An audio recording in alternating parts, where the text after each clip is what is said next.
Ya comienza Nuestros Temas por Sama TV, el canal de la Universidad Nacional de San Juan.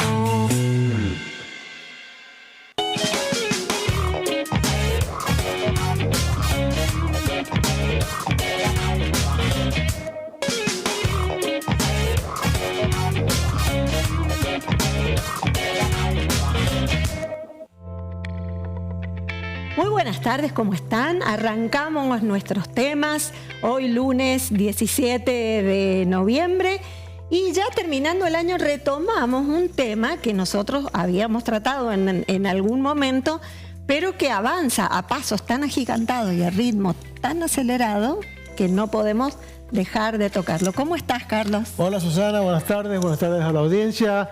Gracias a los compañeros de Radio Universidad por el pase, a Sergio Caballero y compañía. Y en una jornada calurosa, sí, que se ha levantado, mire, una temperatura que está linda. No quiero salir yo afuera. Ya me voy a enterar cuando salga. Decía que vamos a tocar un tema que ya habíamos tocado. Ya habíamos hablado. Está como con una vigencia renovada. Con vigencia y avanzando a pasos agigantados, que es el uso, las distintas técnicas de la utilización de la inteligencia artificial, no solo en nuestras vidas, vamos a hablar de investigación básicamente, pero en definitiva ya está en todos lados. Exactamente. Y es algo que uno no sabe por ahí o no logra distinguir cuando son imágenes, por ejemplo, en el caso de imágenes, por decir algo. Uno ve imágenes todo el tiempo, en el teléfono, en las computadoras, que a veces son... Cuando son reales y cuando son fruto de la inteligencia artificial. Claro, entonces... ¿Qué es lo real? Claro, Vaya se presta a confusión. Y a su vez creo que creemos y suponemos que es una herramienta muy poderosa para usarla en beneficio. Exactamente. De investigación, del estudio, en la medida que se haga un buen uso. Seguro. Bueno, vamos a presentar a nuestros invitados de hoy. A quienes les agradecemos porque sabemos que esta época del año es tremendamente complicada. Uno tiene dos cosas a la misma hora, se le superpone el trabajo con la vida, con no sé qué, evaluaciones y demás. Así es que les agradecemos doblemente que estén aquí con nosotros. No, al contrario. Muchas gracias. Presento primero al profesor y programador Hugo Orellano. ¿Cómo está, Hugo? ¿Qué tal, Susana? Muchas gracias por la invitación, muchas gracias, Carlos. Bueno, la idea un poco es informar a la gente de qué se trata toda esta nueva tecnología. Bueno, también nos acompaña Raúl Glensi, también docente de la Facultad de Ciencias Exactas, que ya nos acompañó el año pasado en un programa y que ahora vuelve. Y bueno, muchas gracias por permitirnos estar y por venir. No, por favor, gracias a ustedes, Susana, Carlos. Y parafraseando un poco a esto de la dinámica, que por ahí coinciden tiempos y actividades, es tan así el vértigo que, por ejemplo, nos permitimos poner en 2 la velocidad de un audio que recibimos porque como que no tenemos tiempo para escucharlo en velocidad normal. O sea, estamos en ese vértigo que, bueno, es un poco lo que también hace la IA con todas las actividades cotidianas, ¿no? Bien. Bueno, y yo voy a repetir algo que dije antes de que empezáramos, antes de salir al aire. Yo me consideraba una detractora de la inteligencia artificial. No le gustaba, le parecía que no. Para mí la inteligencia artificial nos llevaba a una deshumanización, como una especie de bloqueo de la creatividad. Bueno, todos los prejuicios que uno tiene por ahí sobre lo que no conoce. Ahora, la primera pregunta, antes de entrar en el tema de la investigación y la educación, ¿es así? ¿La inteligencia artificial nos puede llevar a deshumanizar? Es para los dos, así que contesten como quieran. Creo que al contrario, o sea, si uno hace el buen uso de esta tecnología, nos va a llevar a ser más creativos, porque el mal uso nos lleva a usarla como si fuera un buscador, como si fuera el mismo Google. Entonces nosotros le preguntamos algo a la inteligencia y nos ahorramos de ir a Google, buscar, seleccionar el material y todo lo demás. Entonces, al usar estos modelos de inteligencia, ganamos mucho tiempo, pero no le estamos sacando el provecho a esta tecnología, que es la creatividad. Porque no nos olvidemos que son modelos generativos, es decir, que nos dan nueva información a partir de la pregunta que nosotros le hacemos a estos modelos. Entonces nos debería llevar a ser más creativos, no o sea, que nos bloquee en el pensar, en analizar, en el pensamiento lógico, en la creatividad. Raúl. Y yo me permito ir más allá. Yo soy más apegado a lo afectivo, a las relaciones, y creo que el humano justamente es un bicho social, que no necesariamente con la inteligencia artificial se ha ido un poco aislando, sino que creemos que el hecho de poner un dedito en el WhatsApp ya está, ya nos comunicamos con el amigo, con la madre, con el hijo, con la novia, y nos olvidamos del abrazo, del beso, de la caricia, que es lo que nos hace humanos. Claro. Y como digo, no fue antes de la IA, ahora ha sido por los encierros a los que nos vimos sometidos cuando el COVID, que nos implicó andar solos, evitando el contagio o los posibles contagios, no sé. Pero en definitiva hace que hayamos perdido un poco de humanidad sin siquiera haber estado presente todavía todas estas aplicaciones. Bien, bien. Creo que no le por echemos allí, la culpa entonces. yo diría que no, tal cual lo proponía por el lado de el análisis lógico, la creatividad, Hugo, yo diría que no. Bien. ¿Y en el uso apropiado, adecuado, cómo sería? ¿Cómo habría que utilizar esta técnica? Nos parece que es una muy buena herramienta. ¿Qué es la inteligencia artificial? Ya sabemos que es una herramienta muy potente, ¿no? Pero es técnica, es tecnología, ¿qué es? ¿Cómo la podemos definir? Bueno, vos sabés que estaba pensando a ver cómo definir y hacer llegar esto de la inteligencia artificial al común de la gente, ¿no? Es lo mismo que si yo te pregunto qué es la medicina, qué es la informática, qué es la ingeniería. Y tiene un montón de ramas. Entonces, si nosotros preguntamos qué es la inteligencia artificial, y también encontramos esas ramas. Entonces tenemos inteligencia artificial para el tratamiento del lenguaje natural, para el aprendizaje profundo, la investigación, los chatbots inteligentes, los generadores de música. Hay un montón de áreas donde se especializa. Ahora, a nivel científico, de investigación, tecnológico, lo que se quiere lograr es una inteligencia artificial general. Es decir, que esa misma inteligencia se comporte exactamente como un humano que puede pensar, puede producir música, puede producir arte, puede hacer ciencia, puede hacer todo lo que hacemos nosotros. Entonces, la idea un poco es llegar a ese punto, pero va a tardar bastante tiempo. Entonces, por ahora, lo que decimos inteligencia artificial tiene que ver con lo que recién se hablaba de si nosotros pedimos, por ejemplo, digo, me gustaría comprarme tal cosa o averiguar el precio de tal cosa. Inmediatamente nuestro celular toma esa información, la procesa y nos da, o casualidad, ¿no? Nos recomienda. Esos son los sistemas el celular recomendadores. nos escucha. Nos escucha, exactamente, tal cual.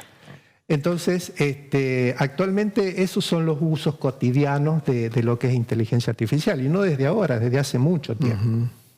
Así que bueno, creo que el mayor desafío ahora en el uso de la inteligencia artificial es un poco ordenar estos conceptos y decir, bueno, esta parte de la inteligencia artificial me la quedo para educación, esta parte me la quedo para investigación o para producción en la industria, en lo que sea. Bien. En ese sentido, si nos retrotraemos al término como tal, surge allá por 1956 cuando en la primera reunión de los referentes del área de la automatización, de procesos que involucraban cierto razonamiento automático, se define el concepto tratando de emular en términos computacionales todo aquello donde el ser humano veía inteligencia, no solamente la asociada a la inteligencia humana, sino, por ejemplo, la inteligencia de enjambres que tiene que ver con el comportamiento de colonias de hormigas, de abejas, por el cual hoy muchos paquetes en Internet se mueven al compás de cómo se comportan las hormigas en llegar desde el hormiguero a la comida. La efectividad para encontrar ese camino en estas colonias de enjambre es lo que nos ha llevado a facilitar el camino de paquetes en Internet. Y hoy por hoy, como dijo Hugo, la producción y la aplicación en lo que se conoce como modelos de grandes lenguajes, grandes modelos de lenguaje justamente, ha permitido no lograr discernir del todo cuando desde el otro lado del usuario hay un interlocutor humano y un interlocutor computacional. Bien. Entonces, esa posibilidad de establecer una comunicación a nivel de lenguaje coloquial es lo que ha llevado a la explotación y al auge de hoy podríamos decir es el mes del cumpleaños del chat GPT, por llamarlo de alguna manera, que hasta el 22 no había salido y en noviembre hace eclosión y hoy es lo que masivamente se generalizó el uso. Todos estamos utilizando. Sí. Hay hablando o leyendo un poco, por ahí veía que, por ejemplo, es una herramienta muy potente para un investigador a la hora de procesar datos numéricos, estadísticos, que ahorra un montón de tiempo, ¿no? La inteligencia artificial. ¿Es así? Exactamente. Una de las características que tienen todos los modelos de inteligencia artificial, como decía Raúl, estos LLM, grandes modelos de inteligencia, están orientados. Así como hay profesionales en distintas áreas, hay modelos orientados a distintas áreas. Entonces, seguramente tenemos modelos que hacen imágenes, que recién hablábamos, claro, cómo distinguir si son reales claro, o no. Hay otros que hacen música, hay otros que generan texto y hay otros que hacen matemáticas, que hacen investigación, que hacen ciencia. Entonces, bueno, desde ese lugar, una vez que conocemos para qué sirve cada modelo, podemos elegir y decir, bueno, yo me quedo con este modelo que es el que a mí me sirve para investigación. Pero para eso hace falta información. Es fundamental que, sobre todo en las universidades, los docentes conozcan esto, se capaciten y que tengan la posibilidad después de elegir con qué modelo van a trabajar de forma mucho más efectiva para acelerar obviamente los procesos y estar seguros de lo que hacen. Previo a esto, hay que tener en cuenta también que estos modelos son, más allá de que estén orientados a producir distintos tipos de contenido, son más bien genéricos. Entonces, hay como un entrenamiento que hay que hacerle. Si yo estudio puntualmente un tema en particular de la ciencia, le tengo que dar información, le tengo que dar contexto y a partir de ahí empezar ese diálogo de intercambio de información con el modelo. Esto es muy interesante y tiene que ver con lo que se llama ingeniería de prompt o prompt engineering. Bien, la inteligencia artificial se alimenta de la inteligencia humana. Sin duda. Exactamente. Sin duda. Hoy por hoy se considera que es una metainteligencia, una suprainteligencia, porque en muchas de nuestras actividades esas aplicaciones inteligentes nos han superado. O sea, desde el 98-99, cuando una aplicación le ganó al campeón del mundo del ajedrez, listo, ya está. Ya definitivamente por velocidad de hardware, por capacidad de proponer respuestas ante el oponente, por capacidades de búsqueda en espacios extremadamente grandes, encontraban siempre la mejor respuesta y ya no tuvo sentido plantear el desafío de si la computadora o el campeón del mundo. O la persona. Entonces, en muchas aplicaciones está pasando que simuladores basados en inteligencia artificial permiten que el humano se potencie más y es así como a los que nos gusta la Fórmula 1 vemos que de repente cada vez son más jóvenes los chicos que llegan a ese nivel de los 20 mejores del mundo, por decirlo de alguna manera, porque desde los 10, 12 años están en simuladores que los corrigen en sus formas de manejar. No hay cómo competirles. Pero de una, entonces hay una ayuda muy valiosa si tenemos en cuenta que Fangio llegó a los 42, 43 años y a partir de ahí ganó sus 5 campeonatos. Ahora hay chicos que arrancan compitiendo en la F1 con 17 años. Claro. Entonces uno dice, algo está pasando que esos chicos tienen un flasheo de información que les permite potenciarse mucho antes que aquellos, ¿no? Bueno, hoy justamente la Universidad Nacional de San Juan firmó un convenio con un centro de salud privado, con la Clínica El Castaño, para realizar en conjunto una capacitación a través de simuladores para algo que, bueno, depende la vida de una persona, ya sea en una cirugía o en una situación de crisis, que es la intubación endotraqueal, y que hasta ahora la única manera de hacerlo era con pacientes, no había otra manera. Gracias ahora a la inteligencia artificial y a los simuladores, ese entrenamiento previo a llegar al paciente se va a poder hacer así, justamente con computadora, y eso es fantástico porque además de que da como más precisión, después cuando el profesional llegue al tratamiento con el paciente, acelera los tiempos. Acelera muchísimo, se corren menos riesgos. No sé, me viene a la cabeza en este momento el caso de la periodista que le iban a hacer una endoscopía y bueno, lamentablemente falleció, Débora Pérez Volping, ¿no? Sí. Probablemente con más horas de vuelo del profesional que la atendió, eso no hubiera pasado. Probablemente. Yo veía el caso de los celulares. Bueno, yo personalmente empecé a utilizar en estos últimos días Gemini, no sé cómo se pronuncia, pero bueno, esta diferencia que hacía, una cosa es la búsqueda del buscador, pero por ejemplo en cosas sencillas como por ejemplo buscar por ahí un vehículo, es decir, ¿qué precio tendría un vehículo que vos decís, bueno, no lo va a tener? Y en 2 segundos te ubica la provincia, la zona geográfica desde donde estás preguntando, esa información, y luego te repregunta, que eso es lo generativo que me llamó la atención, si estás interesado en algo en especial, te puede seguir dando información, cosa que no pasaría con Google, por ejemplo. O sea, Google siempre uno hace la pregunta y nada más, y está toda la información. Pero acá hay una repregunta y uno empieza como a interactuar, y es llamativo, porque yo la verdad que no lo había usado nunca, en el caso de un vehículo, pero creo que pasa con cuestiones bancarias, con estadísticas, con datos demográficos.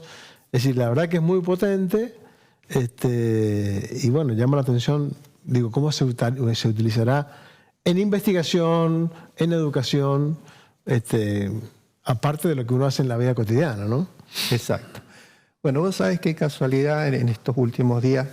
El miércoles voy a dar una capacitación en las facultades sociales y estaba investigando este tema de cómo hacen estos modelos para repreguntar o preguntar o entrar en tema con el humano para poder dar respuesta. Y existe una estrategia a nivel de ingeniería de prompt que se llama prompt reverso. Entonces, ese prompt reverse prompt, lo que hace es que el modelo primero te pregunte qué es lo que querés lograr. Va tomando información. Entonces vos vas respondiendo, respondes y te van saliendo preguntas. ¿Eso no es un programa? Eso lo hace exactamente. Entonces, ¿qué es lo que está haciendo? Le está sacando el contexto a donde lo quiere llevar el usuario. Es súper importante. Entonces, una vez que tiene ese contexto, recién ahí te dice, bueno, ya sé qué es lo que querés hacer, cuál es tu objetivo. Ahora, ¿qué me querés preguntar? Entonces ahí vos le formulás la pregunta, como en el caso que me contabas, que buscabas un precio de un auto. Entonces, con esa información previa, que es el contexto, el modelo ya tiene todo para poder responder. Para dirigirte, claro. Exacto. Porque aparte te dice, acabo de consultar en todo el país y tenés estas 4 opciones. O sea, en 2 segundos es bárbaro. O sea, ahí es cuando uno se sorprende. Digo, qué sorpresa, ¿no? Todo en el telefonito, sentado en el sillón de tu casa. Consultó en todas las agencias del país algo que no era un auto, no era una moto en realidad, pero que es más, por ahí te dice, todavía no está a la venta en tu país, en tu zona de tal... Claro, según la ubicación que tiene. Digo, cosas como... Creo que contra eso no sé, ya está, ¿no? O sea, yo pensaba en esto del uso para la ciencia, ¿no? Para el investigador. Estuvimos hace poco haciendo una entrevista sobre una patente o una posible patente que está trabajando la Universidad Nacional de San Juan, y charlando con la gente, los investigadores de ese tema nos decían que les llevó mucho tiempo saber si en el resto del mundo, o sea, cómo se empieza a trabajar para una patente. Primero averiguamos si hay algún país, algún lugar, algún centro de investigación que lo tiene a esto. Y recién después de eso podemos saber si lo podemos patentar Claro. o no lo podemos patentar. Se me ocurre que En 2 segundos. la IA En 2 2 segundos. segundos te En 2 responde segundos. eso ahora, ¿no? Ha ganado notablemente en tiempo. En este sentido, y volviendo un poco a lo que comentaba Hugo, el contexto es lo más importante como para poder seguir dialogando con la IA. Muy probablemente en las materias que da Hugo justamente se debe elaborar código. Entonces muchos alumnos comienzan a utilizarla ya en generación de códigos.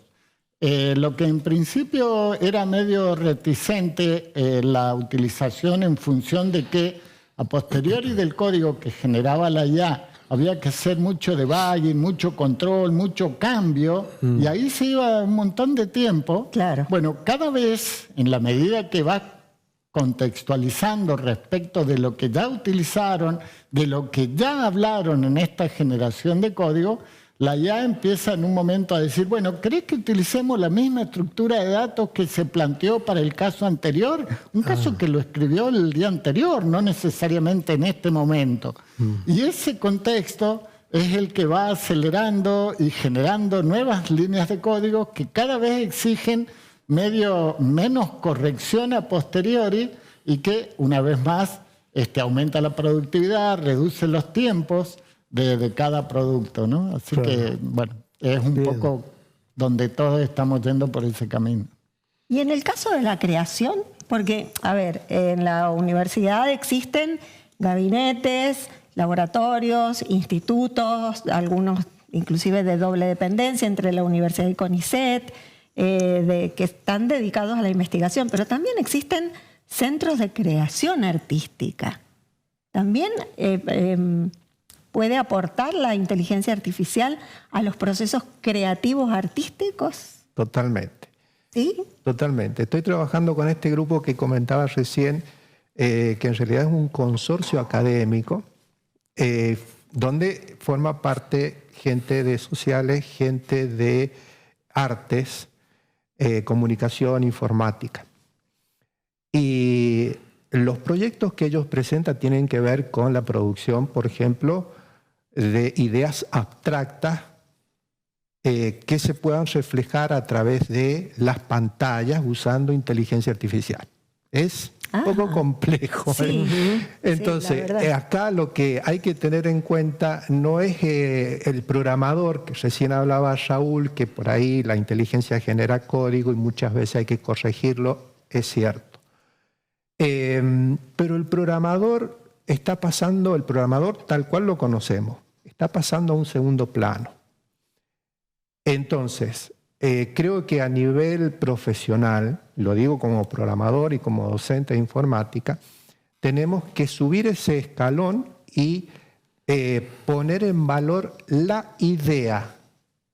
El objetivo es tener una buena idea. El cómo se hace lo va a hacer la herramienta de inteligencia artificial. Entonces, si esto lo llevamos a la creatividad, al arte, imagen, lo que sea, también nos sirve. O sea, si yo tengo una idea para poder plasmar un concepto a través del arte, tengo que tener el conocimiento de cómo funciona la herramienta para poder usarla correctamente y seguramente voy a encontrar modelos para poder adaptarlo a lo que yo quiero hacer.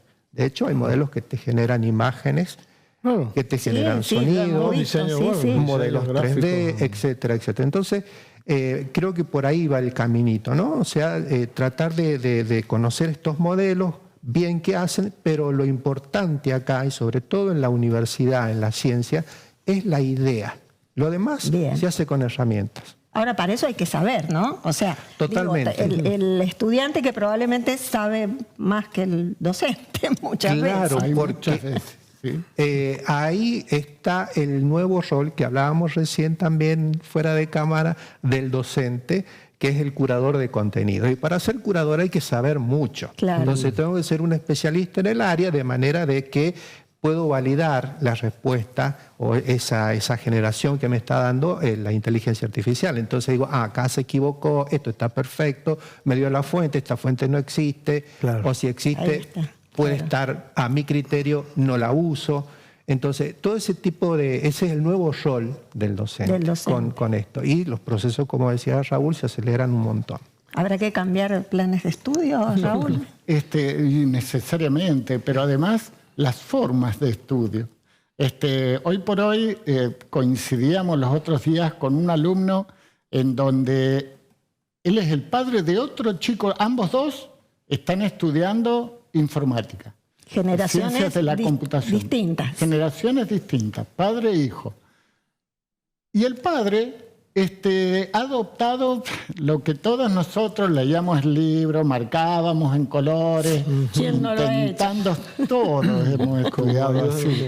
Bueno, hoy hay herramientas que automáticamente desde esos libros, desde esos documentos, desde publicaciones propias, generan podcasts. Generan audios tan didácticos, tan amenos en la forma que se va transmitiendo el conocimiento, que uno puede irse a andar en bicicleta escuchando y va estudiando. Más vale que el padre hace eso y el hijo por ahí va escuchando música, porque son distintos momentos de la vida. Pero a esto voy con la posibilidad nueva que se brinda de ganar tiempo en el estudio, no estar marcando un documento que nos lleva la atención de todos los sentidos, sino que yo puedo ir haciendo otras cosas a la vez que voy escuchando y aprendiendo la materia que debo rendir mañana, por ejemplo. Bien. Entonces, eso que se hace en 3 minutos, hace que se gane un tiempo increíble. Y por ahí, como dijo Hugo también, va mucho de las aplicaciones. Uno se ve en el periodismo, nos pasa a nosotros, que hay ya imágenes, periodistas con voz, con cara, dando noticias, que está siendo utilizado. Ni hablemos del tema de diseños gráficos, ¿no? Que uno le pone, necesito un afiche con tales datos para subirlo y en 2 segundos está hecho. Sí. Y uno empieza a pensar cómo puede o no reemplazar, ciertas capacidades humanas que a uno le preocupa, digamos, ¿no? Estos avances. Es así porque los autos andan solos, los delivery taxis, los lleva un dron, entonces hay gente que efectivamente va quedando sin trabajo. Pero bueno, la idea es que a su vez aparezcan nuevas variantes laborales en donde mucho de esa gente con el conocimiento y aplicativos de la IA pueda desenvolverse. O sea, un influencer hace 10 años, ¿qué me vas a decir que alguien va a estar en computación o generando opiniones y a partir de ahí una devolución dinerística? Porque conforme los que lo sigan, va a haber propaganda. Que monetiza o no monetiza, era algo impensable. No, claro, ¿quién va a ir por ese lado? Hay un montón de gente que vive y gana mucho mejor que nosotros seguramente con esas actividades. Entonces, somos...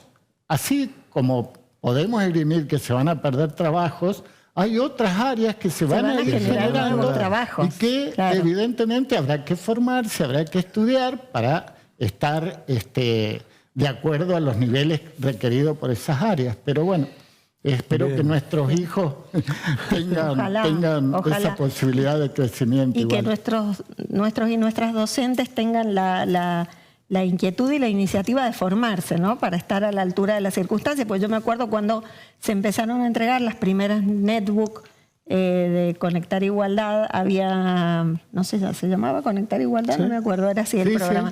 Sí. Había docentes que nunca habían utilizado una computadora, entonces mal podían pedirle a sus estudiantes, a sus alumnitos, que hicieran una tarea en computadora. Así es que estaría muy bueno eso, ¿no? Que hagamos esta conciencia de capacitarnos, de formarnos y de estar a la altura de las circunstancias. Sí, así es. Yo siempre cuando arranco la materia y en el primer día de clase, que tengo a cargo justamente inteligencia artificial, caigo con la regla de cálculo. Capaz que ninguno de ustedes sepa lo que fue o era una regla de cálculo, pero sobre los últimos años de mi secundaria lo que me permitía calcular que multiplicaciones, que divisiones, que logaritmos, que senos, cosenos, todas las funciones que a posteriori empecé a usar la calculadora, pero en ese momento a mi entorno le resultaba imposible comprar una calculadora. Una calculadora Claro. científica. Hoy, claro. lo que tenemos acá, que yo siempre digo por ahí, al tener el celular en la mano, tenemos más inteligencia en la mano que en la cabeza, de repente cumple un montón de funcionalidades que hacen a que sea un fotógrafo, a que sea una calculadora, a que sea un buscador, a que sea... Todo lo tenemos en este aparatito. espacio. Aparatito. ¿Sí? Increíble. Bueno, Entonces, la verdad que es muy apasionante el tema. Me convencieron, me convencieron. La convencimos. Sí, sí, No sos sí, racista sí. más. ya Voy está. a aprender a usar la inteligencia Sí, artificial. claro. Sí, porque ya está. Está entre nosotros. Y no se va a ir. Exactamente. Bueno, Hugo Orellano, muchas gracias. Raúl Clency, a ustedes. Muchas gracias a los docentes dos. de nuestra casa. Entusiasma cuando uno conversa con gente que, valga la redundancia, contagian el entusiasmo que ellos también tienen por las cosas nuevas. Hugo, Así sobre que- todo, es un encarnizado con esta tecnología. Realmente. Obsesionado. Sí están quedando muchos temas afuera y Sí, por cuestiones de sí. tiempo, bueno, ojalá podamos tener otro encuentro. Sí, sí, seguro que sí, seguramente. seguro que sí. Señora, Bueno, nos es que despedimos. ya Nos es la vamos, hora. 2:30. Se terminó el programa. Se terminó el programa. Bueno, muchísimas gracias por habernos acompañado en esta edición de hoy de Nuestros Temas. Será hasta el próximo lunes.